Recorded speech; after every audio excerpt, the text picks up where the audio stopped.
vita somatsara moa zany ireo fifanana zay natao tamin'ny ireo mpitarika syndikaly na eo anivon'ny orinasa tsy miankina na eo anivon'ny fanjakana dia hita ho atao hoe navitrika dia navitrika zareo satria nomena an'ilay toetsaina sy toepo sy toepanahy miatrika an'izany antsony hoe famoronana asa zany ary betsaka moa ny fanontaniana zay natao ary betsaka koa ny valim-panontaniana zay nezahana ny tona ny fomba rehetra ahafahan'ireny mpiasa reny miatrika ny hoaviny tsy hoe eo anivon'ny toeram-piasana ihany fa indrindrandrindra ihany koa any amin'ny fiainana andavanandro any satria be deabe ny mpiasa amin'izao fotoana izao no manana asa koatra ny atao any amin'ny toeram-piasana dia nasaina miatrika tao anatin'ny fitonian-tsaina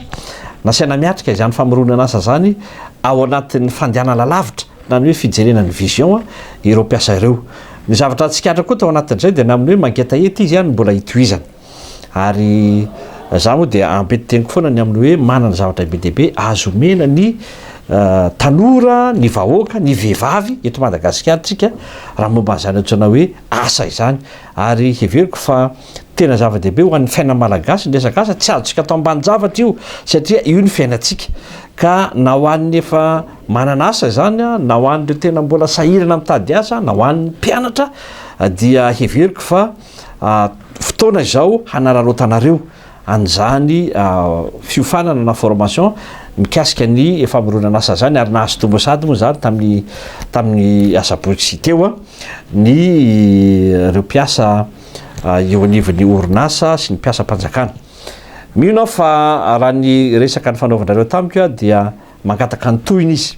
ary zay tohiny zay moa dia raha ny resaka ny tsy litsofinareko teo dia ny amin'ny hoe hiantson'ireo mpiara-miasa rehetra eny anivon'ny orinasa eny anivon'ny fanjakana izy hanatevidarana n'izany fiofanana zany satria tsapan'rareo fa tena misy fiantraikany avy hatrany eo amin'ny fiainany sy eo amin'ny fiarahamonina misy azy sy eo amin'ny tontolo manodidina azy izany fiofanana araka zany dia manasa antsika rehetra aza misarasara itongava mifanatona aminay dia miresaka izay azo afaka manome maimaimpona an'izany fiofanana zany zay na ny mpiasa na ny anivon'ny fiangonana na ny anivon'ny sekoly maro samihafa na ho an'ny mpandraraha efa miasa amin'izao fotoana izao dia vonina izay hanome izay tokony homena izay sahaza antsika malagasy